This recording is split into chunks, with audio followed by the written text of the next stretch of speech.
Assalamualaikum warahmatullahi wabarakatuh. Perkenalkan, nama saya Hurul Fikri dengan NIM 2230306030 dari angkatan 22 Psikologi Islam A.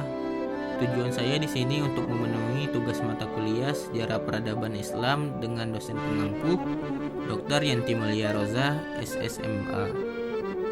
Di sini saya akan menjelaskan sejarah Islam yang ada di Batu Sangkar Tanah Datar, yaitu Masjid Raya Lima Kaum yang terletak di Balai Syariah Jorong Tigo Tumpuak. Masjid Raya Lima Kaum adalah salah satu masjid tertua di Indonesia, sekaligus cagar budaya yang terletak di Nagari Lima Kaum, Kecamatan Lima Kaum, Kabupaten Tanah Datar, Sumatera Barat. Masjid ini pertama kali berdiri di lokasi yang berbeda pada pertengahan abad ke-17. Sementara bangunan yang berdiri sekarang dibangun kemudian pada tahun 1710. Sesuai dengan namanya, masjid ini berada persis di tengah-tengah Nagari Lima Kaum, yakni di Balai Syariah Jorong Tigo Tumpuak, sekitar 20 meter dari jalan arah Batu Sangkar menuju Padang. Dalam riwayat tradisional, Masjid Raya Lima Kaum disebut sebagai simbol perdamaian antara Datuk Ketemanggungan dan Datuk Perpati dan Sebatang yang berselisih soal adat Minangkabau. Sebelum masjid ini didirikan, terjadi pertentangan antara keduanya yang berujung pada peristiwa Batu Batikam. Ketegangan di antara kedua tidak kunjung pulih hingga pemuka masyarakat Lima Kaum menganjurkan diadakannya kenduri sebagai tanda perdamaian yang diikuti dengan masjid dengan berundak sebanyak 5 tingkat. Arsitektur Masjid Raya Lima Kaum sebagai lambang yang tinggi dari penerimaan jiwa nenek moyang kepada ajaran Islam.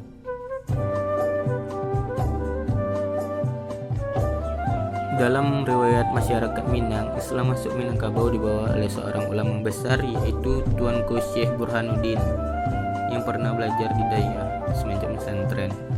Syekh Abdul Rauf Singkal di Aceh Selatan. Salah satu daerah yang berhasil diislamkan adalah daerah Lima Kaum. Masjid Raya Lima Kaum didirikan jauh sebelum Belanda masuk ke Minangkabau, sehingga tidak ada pengaruh arsitektur barat atau Belanda terhadap bangunan masjid ini.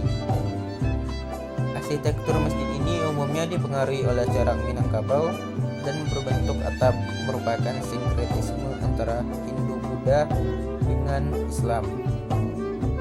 Masjid ini berdiri di atas tanah berdena segi empat, menggantikan bangunan pagoda yang telah lama ditinggalkan oleh penganutnya karena memeluk Islam.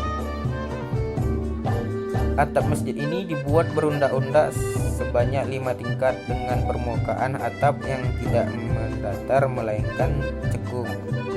Cocok untuk daerah beriklim tropis seperti Minangkabau karena dapat lebih cepat mengalir air hujan ke bawah.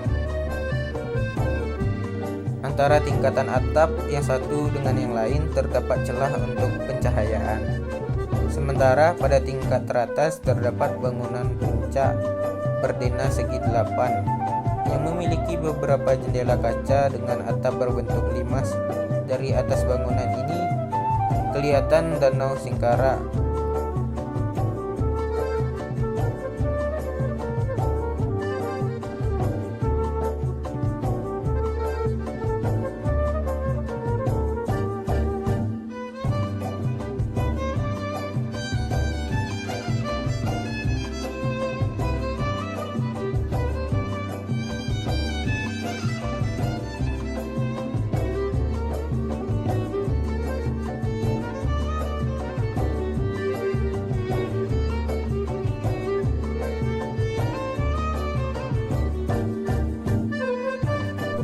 Di sebelah timur atau di bagian depan terdapat serambi berupa ruang yang tertutup dinding dan kaca dengan fondasi terbuat dari beton dan memiliki pintu masuk dari utara dan selatan. Selain sebagai ruang peralihan, serambi itu juga difungsikan sebagai tempat belajar Al-Quran dan tempat penitipan alas kaki. Pada bagian atas serambi terdapat menara berupa bangunan berdena segi 8 dengan 2 jendela kaca di setiap sisi dan dimahkotai dengan semacam kubah berbentuk susunan buah labu yang mengerucut ke atas.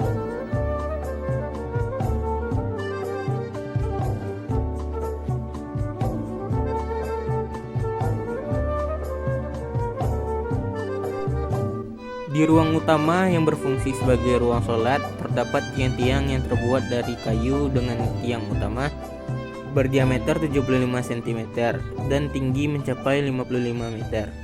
Seluruh kayu yang digunakan dikumpulkan secara bersama oleh masyarakat setempat selama sekitar 1 tahun dari Bukit Sangkyang sampai Bukit Dadieh Talago Gunung.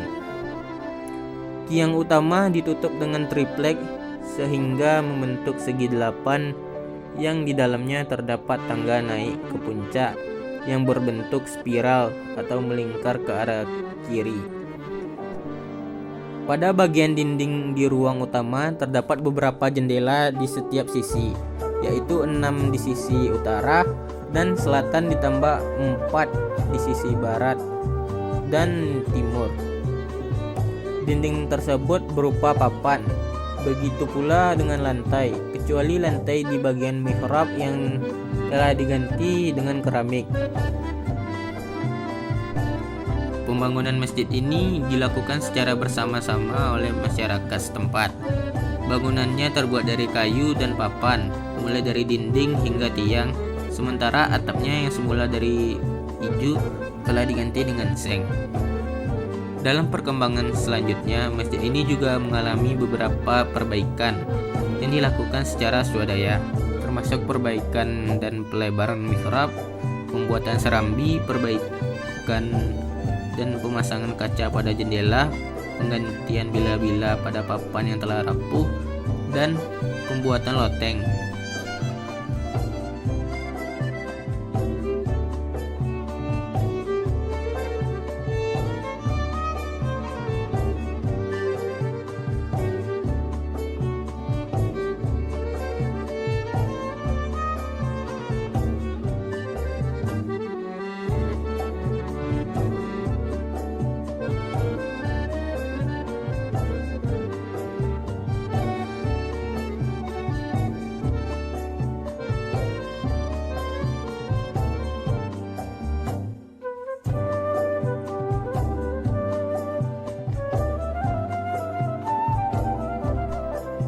Meski telah beberapa kali mengalami perbaikan, dinding dan lantai tersebut hingga saat ini masih terbuat dari papan.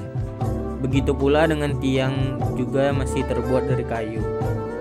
Di bagian timur sebelah selatan ruang utama terdapat beduk atau disebut tabuah dalam bahasa Minang, yang terbuat dari pohon kelapa dengan diameter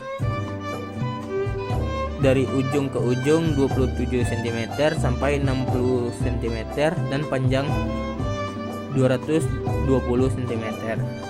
Sekian sejarah Masjid Raya Limakaum yang bisa saya sampaikan. Lebih dan kurang mohon maaf. Assalamualaikum warahmatullahi wabarakatuh.